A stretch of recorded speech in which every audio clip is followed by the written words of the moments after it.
I really felt so beat down at a young age and not having a support system and not having a strong family relationships the way they should be. I didn't have no inspiration. I didn't have no hope. I really could care less if I lived or died. I started making bad choices and hanging around people that pretty much had the same attitude.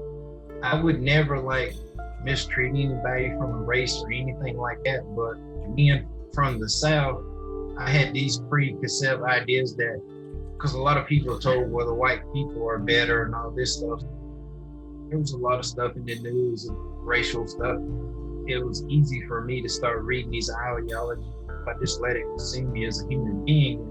I had got up with this guy and he was telling me that he was actually going to a Klan rally. I told him I'd be interested in going. We drove to Alabama. There was people gathering there. There was about 200 people. I was inducted into the Klan and went through the whole ceremony with that, with lighting the cross. That night really changed me because it felt so powerful.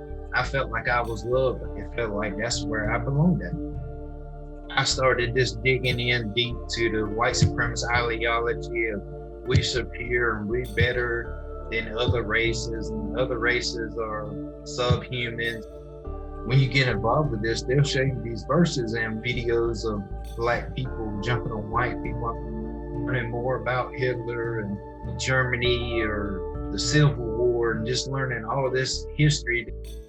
I really got so consumed in this stuff that I really personally thought God wanted me to go out and hurt these people just for him, and felt like I was on this spiritual journey from God to be a warrior and be this hero that was going to save the world and get all these other races off the planet.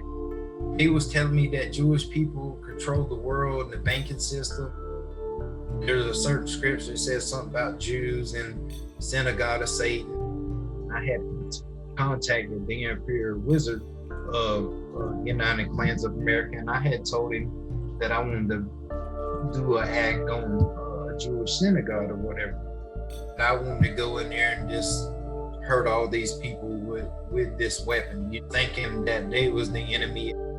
I didn't care what happened to me, if I lived or died or what the consequences were going to be, because there was so much hate in me, it override any logic thinking. That person to that group turned me over to the FBI, and he set me up with the FBI, and I wound up buying a firearm, and I went to prison. And I spent 33 months in a federal prison. It got to a point where I actually was thankful that the FBI did arrest me, because nobody in the synagogue got hurt. They want to see you destructive. They want to be able to use you. They do not have your interests in heart. It consumed my life, and it consumed who I was as a human being. When I covered up that swastika, that was it. It caused me problems with myself, because I had no pride in that no more. I did not represent what it stood for. Some of these people never make it back to their loved ones. They make it to the graveyard. They wind up dying at a young age, and they had so much potential and so much value that they didn't even realize they had.